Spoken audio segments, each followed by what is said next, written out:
welcome to Geared for Growth. I'm your host, Mike Mortlock from MCG Quantity Surveyors, your tax depreciation experts. Now, of course, we are in tax time, and this is a very special podcast episode where I will share the webinar that I did with my friend Jeremy Iannuzzelli, who is a genius accountant in the property investing space. And we talked about how to make sure that you are getting the best result as a property investor at this tax time and what you need to know. The ATO have come out and said the things that they are targeting this year. So we cover all that off with Jeremy. He gives some great advice as to how to manage your portfolio throughout the year so it's not a painful exercise to do that homework you need to do to provide the information to your accountant. Jeremy certainly shares what you need to present to your accountant. We also have some files that we give away as well, so get in touch if you would like to get a copy of those. But he speaks to us about what we need to do, how to make sure we're maximizing the deductions, and I share some insights into what you need to know as an investor from a tax depreciation point of view. So this is a pre-recorded webinar which you can watch on demand, but we're giving you the audio here, and if you're watching on YouTube you'll see the video as well. So we want to make sure that you as an investor have a great trip to the accountant this financial year, and hopefully this little interview will put you on the right path. I'll leave it with you. Hello everyone, and welcome to this very special event. Like, anyone that's not excited by tax time hopefully will be after today. And joining me is my good friend Jeremy Iannuzzelli, who is an accountant par excellence, an accountant to the stars. How are you, Jeremy? Very well, mate. I'm weathering through the cold that we have here in Sydney at the moment, so apologies for everybody how I'm dressed. Very unprofessional, but it is the last week before financial year, Mike, so it's my version of letting my hair down before the crazy starts again. Yeah, well, we're a couple of days away, and I think what better time than to start thinking about preparing for the meeting with your accountant and what you need to know this tax season. And every year it's kind of different. We have different things that the tax office are telling us that they're targeting. We have different concerns. You know, we might be more likely to have a positively geared portfolio. Unfortunately, this year it's probably more likely to be negatively geared. And, you know, with the inflation print, that's a whole other webinar that maybe we'll do another time. But today, as I mentioned, it's going to be myself as a tax depreciation expert and Jeremy as the accountant. So Jeremy's got a very broad knowledge of everything tax. I'm talking very specifically around the property investment tax deductions on the assets. But what we're going to cover is we're going to look at what the ATO is targeting this year. They've been talking about a 90% failure rate. So what that ostensibly means is that they're saying they've taken samples of property investor returns, and they're saying 9 out of 10 of them are incorrect. And of course, there's a few people that are getting all sorts of different things wrong. One is about the interest component and making sure that you're claiming only the deductible things. Another thing that they've highlighted is repairs and maintenance versus capital improvements. And of course, making sure that your property is genuinely available for rent. That's something that pops up year to year as well, Jeremy, because people will perhaps occupy the property for a period of time, certainly if it's a holiday home, and you need to make sure you're pro-ratering those deductions, right? Absolutely. And also, properties being purchased in disrepair is a really big one. Generally people who buy a property that needs a fair bit of work to get it into a rentable state, those costs sometimes are not repairs and maintenance, and more often need to be included as part of either the cost base or potentially can be depreciated in most circumstances. And that's where, Mike, you come on board and try to work out those low value pool items that you can immediately write off versus the longer form of the depreciation, which we want to try to avoid where we can, as being part of the construction and building element. But there's a number of different things that the tax office are targeting. And the main stuff, as we've discussed, there's a lot of programs out at the moment. First program they released a couple of years ago was the integration to all the property management software providers. So the property management software providers have now been sending all of the data that they've been collecting over the years from all property investors, and filtering that through. And the tax office are now using that as a benchmark, a contrast, and a comparison to see, does it actually match what your return says? Big things that are clever and clever, aren't they? Absolutely. Big things that are missed is water reimbursements, people not including the water reimbursement. Insurance proceeds is another very big one, Mike. We'll talk about that in more detail a little bit later. The banks are now integrated with the Australian Taxation Office. They are now handing over all of the data for the interest that's being claimed on loans, and those loans that are deemed as investment loans. So anybody listening, there might have been some cheeky things done by the brokers where they're getting you an investment loan for your own home because you may have fallen short on borrowing capacity. That loan will be now provided to the tax office as an investment loan, and tax office may be assuming that that's an expense that needs to be claimed in the return, and why isn't it? So interest is massive. I see a huge amount of clients always getting it wrong. And it comes through just my investigation and conversation I have with clients about what was your original loan, how much equity you've extracted. People assume that once you extract equity from that property, you can claim the interest. Not necessarily correct or incorrect, but it's the purpose of the loan, and where that loan or equity has gone to is where the interest gets claimed. Yeah, let's talk about this. So, we will talk about the repairs and maintenance versus improvement things, but zeroing in on the deductibility portion of the loan. Let's say I have an investment property and I pull out $100,000. Now 50 grand I'm putting to an investment property purchase, and 50 grand I'm putting to a jet ski, because that's what we all spend our tax returns on anyway. So I'm just getting it up front, right? Yeah. So this is a fairly common situation, right? Like maybe not necessarily a split, but the whole equity redraw could be for a new car, presumably not a jet ski. But in this example, how are investors getting that wrong? Yeah, so they're assuming that the loan equity that's been extracted was against their investment property, so they're entitled to claim the interest. Unfortunately, it's the purpose of the loan will determine the deductibility of the interest. So that 50 grand out of that 100 you've extracted was for personal purposes. So you need to now pro rata what is deductible and what is not. Tax office actually have some very clear, not grey, but very black and white definitions that if you convolute the loan too much, Mike, that they actually can deny the whole interest expense. Even if there is validity to it. If you can't clearly show what is deductible and what is not, and the loan becomes too convoluted, they actually take a very clear stance and say the whole loan becomes non-deductible, regardless of if a portion of it has been used for investment purposes. So try not to taint the equity splits. Ideally, work with your broker to get the loan structure right. A lot of people just commonly, Mike, will top up the loan rather than split the loan. And that becomes very difficult to be able to then pro rata in the future where the interest needs to be claimed. And it also becomes an issue when you close the loan and refinance to another bank. Right. Their paper trail gets lost. You can't have access or don't have access to that internet portal anymore with that specific bank. And all of a sudden, we now lose the story. So the tax office want to have a story that you can present with you and your accountant, and have the substantiation to back up that story or validate the facts. Yep. So you've got to be very, very clean with your loan structure, ideally splits where possible. And I've seen many clients splitting off investment loans for personal purposes. I've done it in the past. I've extracted equity from a investment property and created two splits, one for 100 grand, which was personal, paid for my wedding, which I've now paid that off, and another one for about 200 grand, which I then divvied up and used equally between three properties. Well, the wedding is an asset, presumably not a depreciating one, which is more the subject for tonight.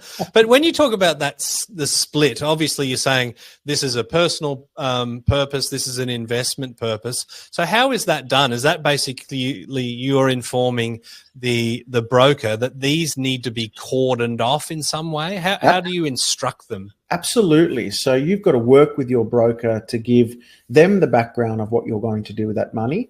And a split is actually a real genuine loan number, a brand new loan number, a brand new loan in its entirety. And that's cordoned off sitting inside its own facility. Mm-hmm. So it's very clear to everybody exactly what the purpose is. And you've got a very clear paper trail of where that money went after it was extracted.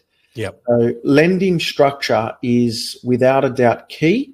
And if you don't get that right and you don't have a very clear picture of what will and what has happened, tax office deny it in many cases. And I've seen many inherited clients where clients have come to us after either during an audit or after they've been audited, and pretty much you talk about the tax office saying 9 times out of 10 times out of 10 from what I've seen on inherited clients, their loan structure is wrong.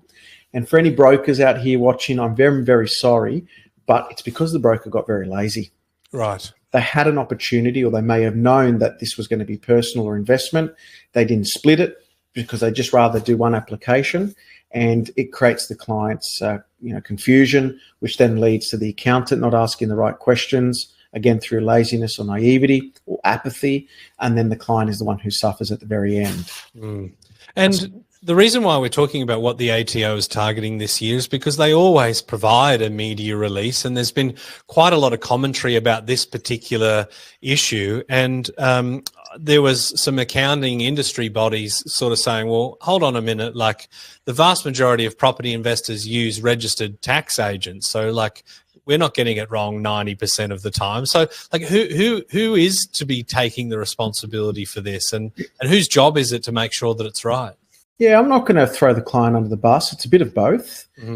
Initially, I always have a meeting with the client to understand the facts and get an understanding of their property value, their loan, what was their initial loan, has any equity been taken out.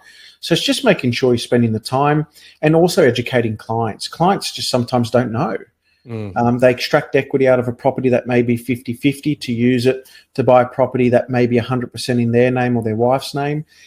To them, it's them and their wife, or them and their partner's property. So where the interest get claims, who cares? But if you've got two different people on two different tax brackets, then there is an additional benefit that one person might be receiving, or a loss as well, depending on the ownership. But I'm going to say it's a combination of both. It's the education of the client, and also a little bit more inquisitiveness from the accountant to ensure that the client is claiming the right interest.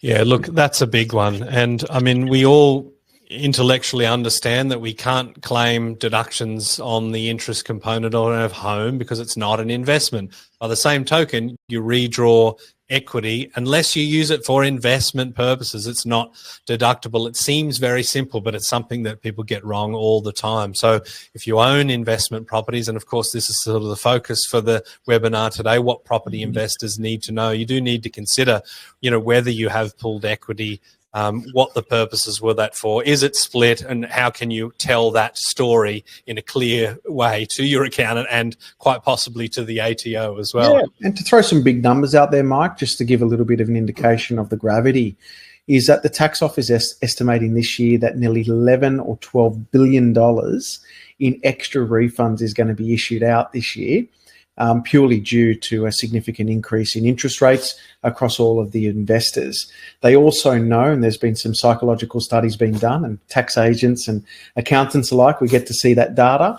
But during times of inflation and higher cost of living, people do become more cheeky. And the statistic is 82% of returns will actually inflate their expenses this year compared to prior years, because of the higher cost of living. So the tax office have employed some really great professionals to model this, and they're actually estimating that 82% of people lodging their tax returns this year will chuck in that sneaky little expense just to improve their refund, not for any other purpose other than just to keep their head above water, this cost of living and inflationary environment that we're in. So they are aware of it. There's a lot of studies involved to determine where things and what things will happen. So this year, which we've been advised as accountants, they have substantially increased their audit staff now, along with a significant investment with AI. So they will be on the hunt probably more now than ever before, because we did get a really good run during COVID where they let us go for a number of years. Yeah, more resources, more investment, and more data. So that's why it's all the more important to get it right. So we've talked about the interest and the deductibility on the interest component of the loans. The other one that I wanted to flag that the ATO have talked about this year, and not dissimilar to previous years, is the difference between repairs and maintenance and depreciable assets. Now, everyone loves repairs and maintenance, right? Because it's an immediate deduction. We often get big Excel spreadsheets where we do the first step and we say, look, we've marked these items red. We're going to give that to your accountant. We have not included them in the depreciation schedule, not because we're lazy, but because if we don't and your accountant agrees that we shouldn't, they would be repairs and maintenance and you have an immediate claim. But the tax office is quite specific about what is repairs and maintenance and what is a depreciable expense. The best, I want to see if you've got an example of this, Jeremy, but the best example that I use with people is a hot water system. Now, if there's a hot water system that has a broken heat pump or a solenoid and you replace that component, but the original unit stays in place, that's repairs and maintenance. But if that hot water system is broken to the point where a repair doesn't make sense and you have to replace it with a new one, that's not repairs and maintenance. That's a depreciable asset that's going to have a 12 or a 15-year effective life, depending on what type it is. How does that explain it? Do you think that covers it fairly well? Yeah, absolutely perfect. And the comment I get from clients all the time, Mike, is, but Jeremy, the solenoid was going to cost me $1,300. So for the extra $200, $1,500, I decided to get a brand new hot water system. And that's where I kind of push back and say one is a repair of a component while still keeping the original asset. And the other one's a strict replacement of old for new. But what you've said is absolutely perfect. And I just want to add one little thing to what you said before about providing accountants the list of repairs and the list of depreciation. MCG is the only depreciation quantity surveying company out there that does that. Is that right? And I work with a number of quantity surveyors that send their reports, and I'm forever having to go back and ask them that out of the list you were provided, what didn't you claim as a capital allowance, and what can we claim as an upfront tax deduction? And it's like pulling out hen's teeth, trying to get the answers from them. So that is one of the things that you guys are doing that other quantity surveyors are not. Well, I appreciate that, and I think we've always done it and we always will, because the guys that you ask that question to, I understand going back into that report, you're basically restarting it. Like you're almost having to redo the whole thing to answer that question. So we just kind of think while we're doing it, yes, it might take us a little bit of extra time, but it disproportionately saves time of an accountant, and an accountant is well within their rights to charge you money for having to pull that apart. But if your quantity surveyor can do it as part of the schedule, then that's a great result. And the biggest, just to add, the biggest risk is the accountant doesn't ask the question and you've lost potentially a little bit of upfront deduction that otherwise you would have been able to claim. So yeah, there's a lot of value there when people like yourself, Mike, do that for clients. Well, thank you. That's a heartwarming anecdote. Other examples of repairs and maintenance, it's things like, repairing the roof. So someone might actually replace the roof, or they might replace some tiles or some sheets. Painting is a tricky one, right? Like, is it painting the whole property, or are we doing touch-ups? I think one could certainly be argued as a repair, and another one an actual Division 43 or a capital works improvement, which takes you 40 years to get those deductions back. What are some of the key ones that you're having those arguments with the accountants about, with the clients about, to say, look, I actually think we can push this one, and you're like, I'm not sure.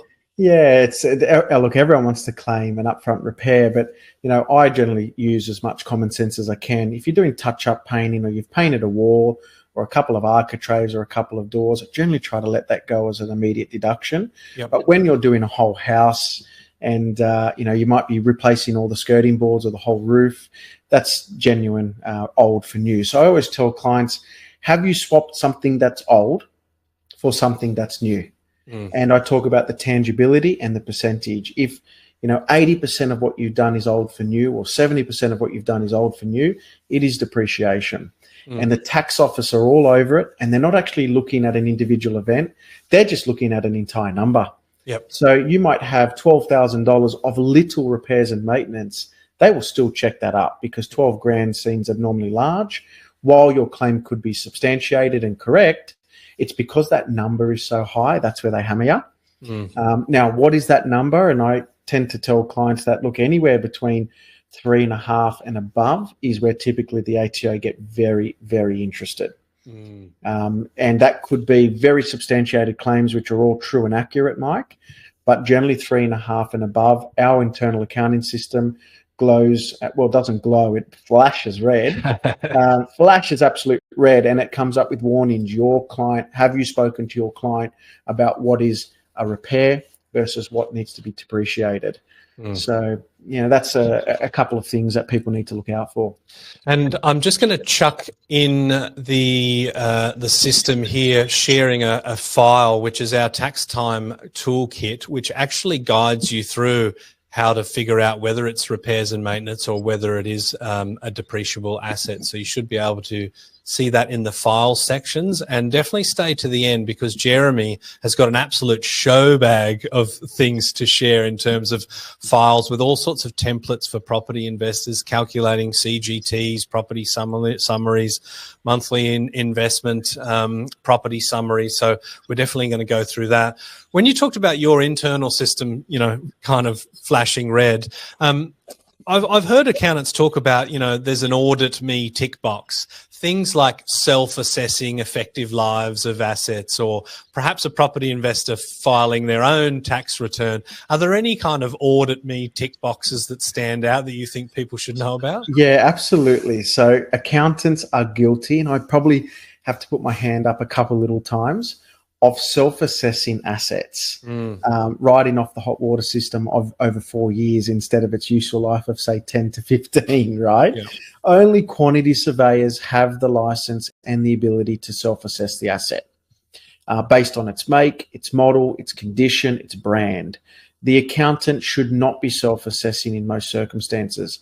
We've got a commissioner's handbook that you have access to as well, Mike, and it stipulates exactly what the years to depreciate a certain item is. So if your accountant is saying, it's all good, we can depreciate it by that much, don't stress, it's all right, I do this all the time, just question and query and ask for the information as to where they've got that from, because in the end, it's the client taking the risk, Mike, not the accountant. The client is the one who will have to pay back the additional benefit they've received. And I see that, again, for many inherited clients that are going through audits or have been audited, the self-assessed depreciating items that the accountant has done has been sometimes the downfall. I've seen huge amounts of Division 40, Division 43, no, my apologies, Division 40, plant and equipment, being claimed where it's 15, 16, 17 grand because they've depreciated that hot water system for 2 years. And we all know that hot water systems generally don't last 2 years. So, yeah, be very careful of that. Biggest ones I see is the repairs, the repairs being way too high. Yeah, and now just outside of repairs and maintenance versus capital improvements, what about initial repairs? So this kind of is a bit like the old scrapping rule, where you used to be able to write off the plant and equipment items, and you kind of still can, but they have to be brand new when you buy them, and then you cut them off halfway through their effective life or whatever. But you actually, under the rules of the ATO, they would say, well, you need to purchase the property with the intention to rent it as is. If it was always your intention to rip it out, then you can't claim it. And so when you purchase a property that needs initial repairs, rather than these are repairs and maintenance because it's tenanted, that's a different kettle of fish, isn't it? It is, and the definition that the ATO use is a property being purchased in disrepair. So if you've purchased a property knowing that the doors are shot, they need to be fixed up, and the painting's all shot, needs to be done, and the floorboards are shot, you need to replace a whole bunch of floorboards. That definition of a property being in disrepair, meaning that you knew buying that property it wasn't up to scratch, and you've made those repairs initially. You do need to be aware that those aren't a deduction up front. They either added to the cost base, or in most circumstances, in fact, all of them, I'll encourage the client to seek out the services of someone like Mike and get those depreciated. And that's where you can use your ability as a quantity surveyor to write a lot of those things off under potentially low value pool methods, or a little bit of a higher self-assessed rate. So anyone out there buying a property that's in disrepair, you've bought it knowing it needs all this work being done, which is not maybe old for new, but bringing it back up to scratch, that's where you definitely need to seek the services of a quantity surveyor, get it depreciated. It's going to be far more aggressive than what an accountant can do, which would probably say add it to the cost base. Yes, excellent advice there. Now, I want to talk about how to prepare for your meeting with your accountant. Now, the Geared for Growth Property Investing podcast is presented by our business, MCG Quantity Surveyors. If you're an investor or a property professional looking to get the best tax depreciation deductions for yourself or your clients, please get in touch with us at mcgqs.com.au. It's our mission to help as many property investors as we can to maximise their claims and maximise their property education as well. Now, I want to start in a slightly different way, in that a sophisticated property investor probably doesn't need to prepare to meet with their accountant, because the way they manage their portfolio sets them up throughout the year, that when they have, let's say, the property manager paying all of the expenses, repairs or improvements out of the rent, then they'll have basically a statutory requirement to provide you with a breakdown and a summary of those expenses.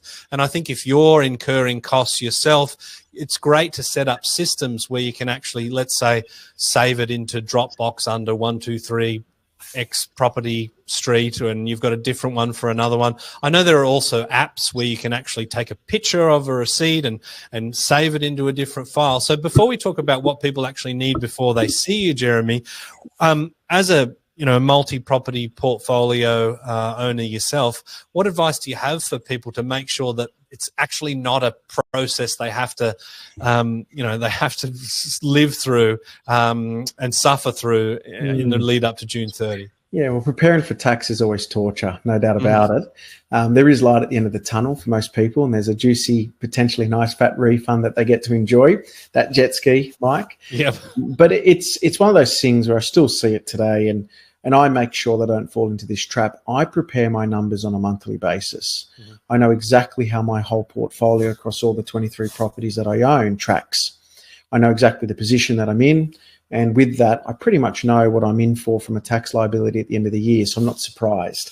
But I see so many clients still with $1 million portfolios that have no idea of how their performance is or how the properties are performing. And I always argue and say that if you've got a business that you've bought for 300 grand, you'd probably put more effort into the financials for that than your $1 million property portfolio. So these, great templates that I'll provide you will give you the assistance of doing that. Mike has a copy of them, and it's just really good to assess your portfolio on a monthly basis. You can start to then really strategically pair the type of properties that you need to be purchasing moving forward. Once you know your numbers, you know your facts, with more knowledge, you can start to create more opportunities. So that's so important. And then you can factor other things in, like PYG variations. When the time comes around, you've got a pretty accurate assumption of the level of negative gearing you might have, and therefore will be able to improve your cash flow through a PYG variation you can include very quickly. So many clients want these variations, and then they're having to go through and do all the hack work, where if they kept their numbers up to date, it's just a very simple application a tax office requires from the accountant, and you can get your PYG variation done very quickly. So I believe being organised, keeping up to date with your numbers, using some really good spreadsheets, and please do not give your accountant a truckload of receipts in a shoebox. We don't like it. We lose interest in your return straight away. The more organised you are, the better result you'll have, and that I can guarantee you. Because when an accountant needs to put their audit hat on together with the accounting hat, you will see there'll be a lot more time, which will result in a lot more cost for you or potentially errors. So get your accountant enthused to work with you. Nothing beats organisation. Mike, when I got you to do a lot of my depreciation schedules for me, just recently for a lot of the new developments that I'd finished, I gave you a beautiful summary with indexed receipts, and that was enabled your team to really be able to create a really effective report. So organization's key, and present your information in a way that your accountant visually loves it, not just has to hack through all of the receipts you provide them.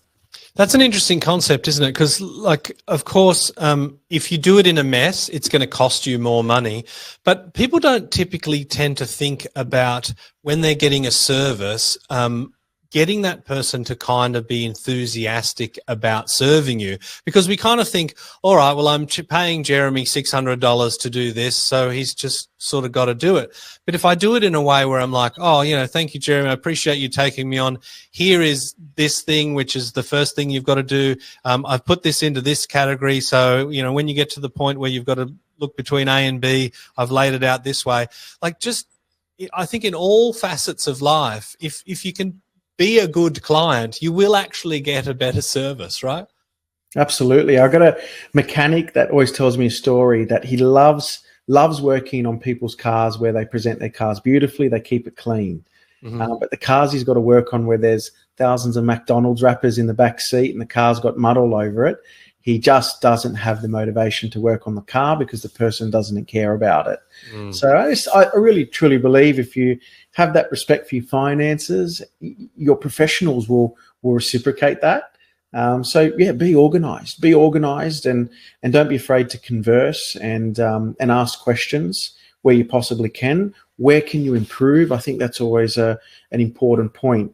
Don't be afraid to ask your accountant for education, because in the end, more educated you are as a client, the better you'll be as a client for your accountant. Beautiful. Now, we talked about just some tips about how to make sure that you are prepared, but let's just say, okay, thanks, Jeremy. I'll definitely try harder next year, but I'm not really ready to go. What do I need to bring to a meeting with someone like you to be able to hopefully get a bumper tax return? Yeah, I'm a big fan of having a story of what you've done throughout the year, keeping all the documentation such as your settlement statements and loan contracts. I think that's so important. There's a lot of hidden deductions, Mike, with inside settlement statements for a prorated amount of cost that you may have paid when you purchase that property. Loan contracts, there is a ton of expenses in loan contracts, not just LMI, but settlement fees as well. So there's a great amount of expenses there that one can claim. Just be organized with it, of course. Property managers, a lot of people think that a property manager just will claim the expense that they've paid, but a lot of property managers now are offering a service, Mike, where you can provide your property manager's receipts you have paid, and they can actually include it on the property manager's summary report for you. Oh, that's so good. It doesn't need to be paid by the property manager, but you do have the opportunity of getting them to include a couple of those expenses on the annual summary statement. Yeah, that's a good one, because often they'll only pay the small things, right? Because if you have a big expense, let's say you've got to do some lawn clearing, or there's the tree removal and it's a couple of grand, they might sort of say, geez, we don't really have that much rent set aside and we need hold a little bit back because you've got your council rates coming up. And you think, okay, well, I'm going to have to pay it. But then if you can send that to them and go, yeah, but I love the way that you collect it all together. I'll pay this one, but can we bung it in your system? You can lean on them, right? Absolutely. So property managers just not there to transfer the money. They are getting paid a good management fee, and they're there to support you along your property investment journey as well. And it's always good to have all your facts and figures in documents that's easy to read. You're not having to search around thousands of folders to get it. Excellent. All right. Well, I wouldn't mind talking about...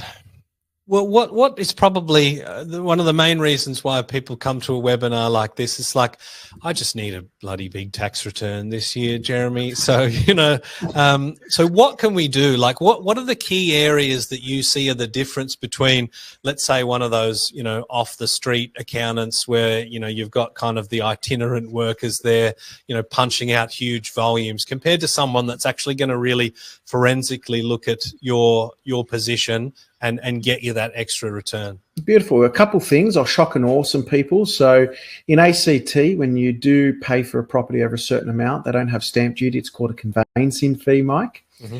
And believe it or not, that conveyancing fee could be, I had a client who purchased a $1.9 million property and paid about 70 grand conveyancing fee. Oh. It's a lease fee, and we got to claim that as a tax deduction. Well, that's good. And I see so many clients that have, again, come to me and bought properties for argument's sake in the ACT and had this conveyancing fee for investment properties and did not claim it. And, it's a massive loss. At most people's tax rates, it could be $25,000 to $35,000 in some instances. In their pocket. In their pocket as hard cash. So Gosh. big wins on that. So it's understanding the different states and how the duties and conveyancing fees work. Another big thing I see people miss all the time and how you can really save money on tax is when you have refinanced, say for instance, a loan where you had paid LMI on it and you've now moved that onto another bank and you may have paid another portion of LMI or you may have not paid any LMI at all. You can actually claim that LMI up front. Right. So as a write-off. So you may have already claimed 2 years over 5 years, which is the lender's mortgage insurance. You've refinanced from CBA to now St. George, for argument's sake. That remaining 3 years of LMI that you paid when you were with CBA, you can claim that as a deduction. Lovely. So, and the new LMI then goes on to a 5-year amortization period if you had paid it. So little things like that I see missed all the time. Big one, how to save money on tax, is understanding strata. And this is where I'm going to ask for you to kindly share your thoughts. Is not all. Now, this is how to save money and also not how to lose money. Yep. Strata rates, as we all know, are tax deductible in most instances. But I'm seeing a lot more properties, especially here in Sydney, where there's these very special levies that are being paid for none other than structural upgrades to the property, where it could be removing flammable cladding, Mike, balconies, waterproofing. Maybe if you want to share a little bit about how that works for these very special levies where it's in relation to construction. Yeah, well, a special levy is normally an immediately deductible thing from my perspective. But when you're actually making structural improvements, then they really should be depreciated if they're not like a repair of something originally in place. And the tax office will really just always kind of zero back into, you can only really claim what you've paid. So of course you need to look at what you've paid and then figure out what category it sits in. But with those special levies, what's the difference in terms of whether one would be immediately deductible or would have to depreciate over its life? Yeah, so if they're having to just replace some tiles on the roof and there's a special levy for it, or the elevator's broke down and it needs about $100,000 in repairs, for argument's sake, it could be cleaning. I do see that quite a bit. Then those would be considered as upfront deductions, which allows you to claim the special levy. But if you've got, a big one, I've got a client at the moment in Belmore, everyone's just been hit with a $50,000 special levy. Ouch. For a complete replacement of every balcony, for a complete replacement of the roof, and a significant rebuild of the cladding of the property. And they've engaged the services, they've had to engage the services of a quantity surveyor to come in and do a depreciation schedule. Even though all these people paid their 50 grand, they're all now going to get to claim a portion of their 50 grand over a certain amount of years as opposed to a one-off. So that's very important. It's, again, saving money on tax for some people. At the same time, it's saving you from potentially an audit headache in the future. Yeah, and we need to make sure that if we are depreciating that as an improvement, we're not also claiming an immediate special levy, because that's a double dip, right? Absolutely. A big things I advise clients all the time as well. If you're using a computer, you've bought a computer and you are using it for investment purposes, like utilizing it for this webinar today, a portion of that computer and the internet and the phone can be claimed as a tax deduction. So that's a very big, very big expense if you add it up across all property investors. We all use our computers to manage our properties and our phones to call property managers. A portion of that can be claimed against your investment portfolio as well. If you've got plenty of containers you're buying for files, or if you've had some tools that you've had to purchase to potentially repair your property, again, on a business portion or an investment portion, it can be claimed as a tax deduction. So these little, little slices of the cake, it all adds up and keeps your belly full, which allows you to have a really strong tax refund at the end of the financial year. They're the main things. You've got your normal stuff, claiming the right portion of interest against the right property, insurance, council rates, repairs, water, and legal fees as well. If you've had to go to tribunal and had to pay these fees, they are a tax deduction. Let's talk about insurance for a second. So Let's say, for example, we have some damage to the property and the insurance company will pay, let's say, a portion of it. How do we actually claim it? Because we are sort of getting some new assets as part of that, but maybe we're only paying for a bit of it, or maybe we're paying for none of it, and the insurance company is. How do we treat that? Yeah, so your insurance proceeds are an income if you choose to take the cash. And then against those insurance proceeds, you'll have the expenses. And then you've got two options. You've got the ability to show the income, which probably is not the best in most cases. You've got the ability then to depreciate the old for new assets that you have. And the difference could be a profit or loss. Unfortunately, in most circumstances, Mike, those insurance proceeds versus the depreciation part that you can claim, you'll find that you'll be spending tax on the difference because it most likely will be positive.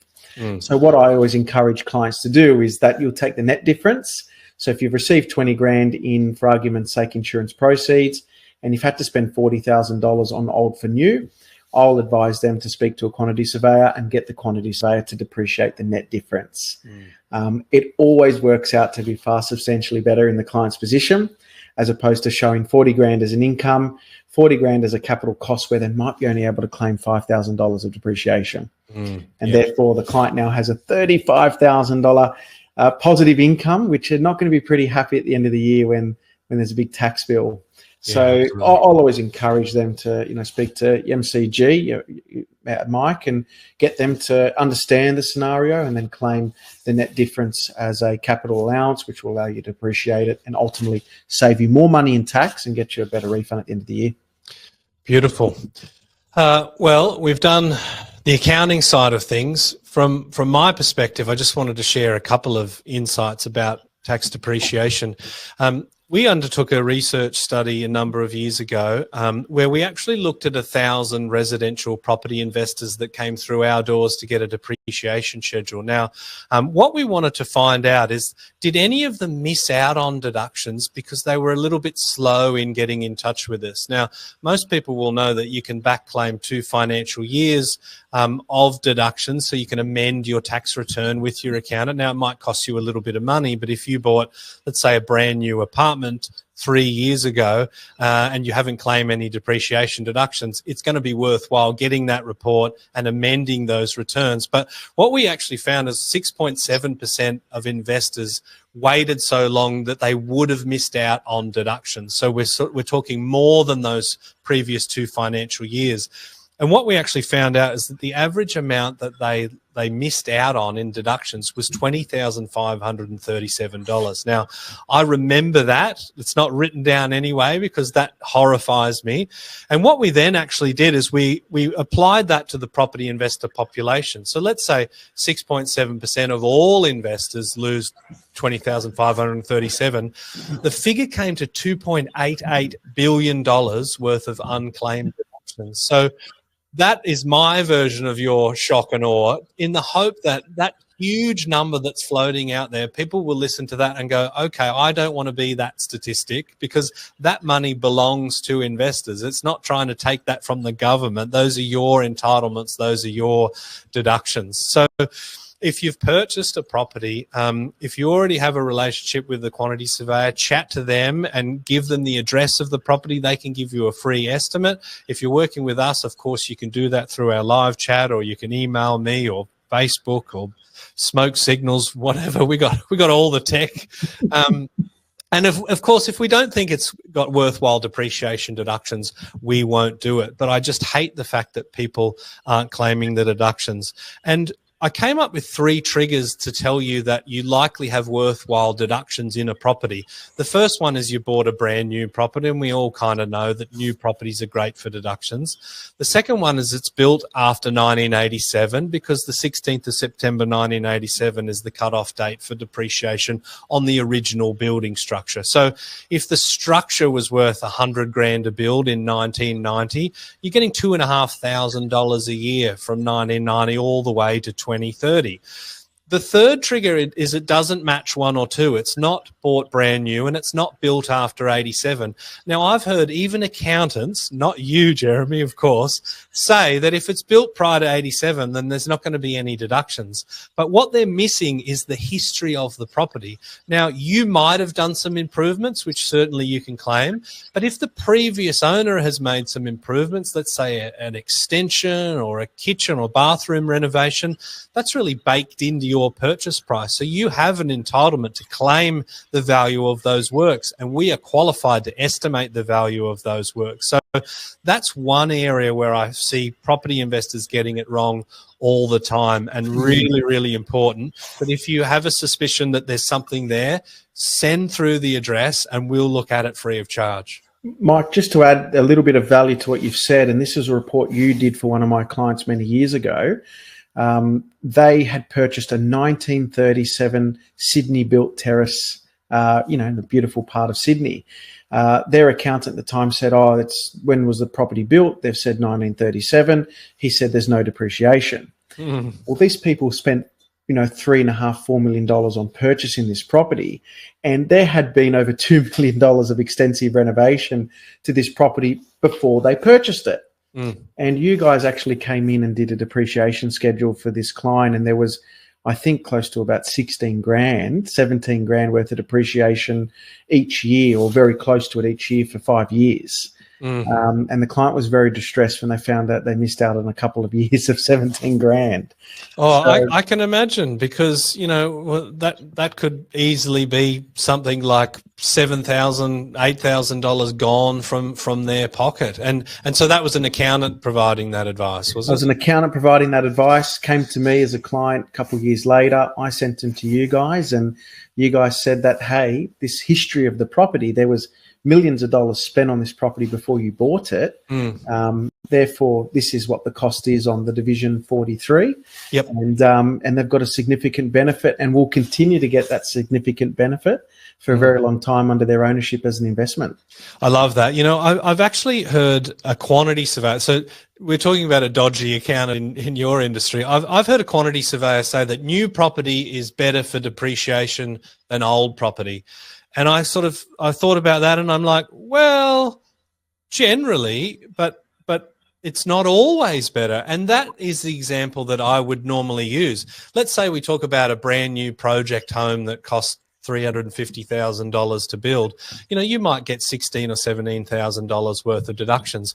But what about a property that is in Paddington that you buy for $3.5 million that's had a $2 million renovation in the 2 years before you purchase? Now, that will kick the absolute pants of that project home. And the property is, it's 100 years older. So these blanket statements aren't helpful. And this is where, having experts can really help you. Yeah, Jeremy, I want to talk people through this beautiful show bag that you've got for them. I'm going to start releasing the files.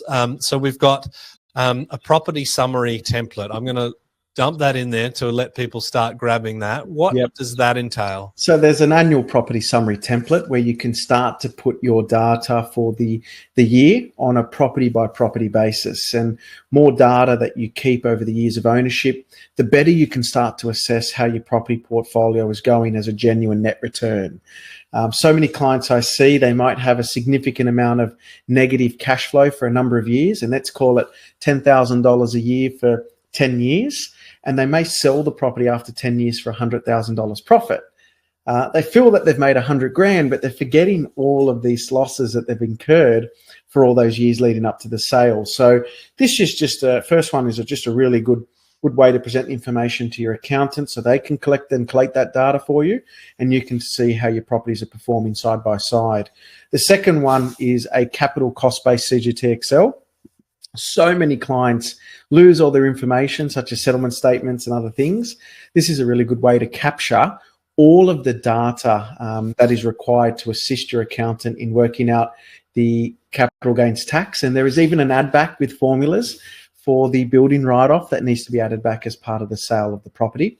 And this is a really good template so that your accountant can provide your provisional CGT sum well before you sell the property based upon some hypothetical situations. Love it. Next one is a monthly property summary Excel. This is the big one. I encourage everyone to do it. This is where you now start to track on a sheet by sheet, property by property basis, how your property is performing on a monthly basis. It'll give you a good understanding of the next properties that you need to buy, how your property is performing, the history of how expenses are coming in at certain periods of times of the year. And again, it's auto-formulated. These are basic templates. I created them when I was about 19, 20 years of age, and I still use them today, 15 years, 16 years later on, and I haven't changed them. Right. They're brilliant. They're everything that an accountant needs, and they're everything that a sophisticated investor needs. A couple other things in there, just to throw some curveballs: share transaction Excel, so you can track your buys and sells of shares. Tax return checklists, just very basic things that a lot of people miss. Really good just as a refresher of what you need to claim. And commercial property templates, Mike. So anyone out there with a commercial property, very consistent expenses for commercial properties. And sole trader templates, just things to help you out with your tax returns. Really juicy stuff, very simple to use, auto-formulated, and it really gives you a much clearer picture of your position as opposed to praying and hoping what your return would look like. Beautiful. There you go. And I've shared them all in the files section.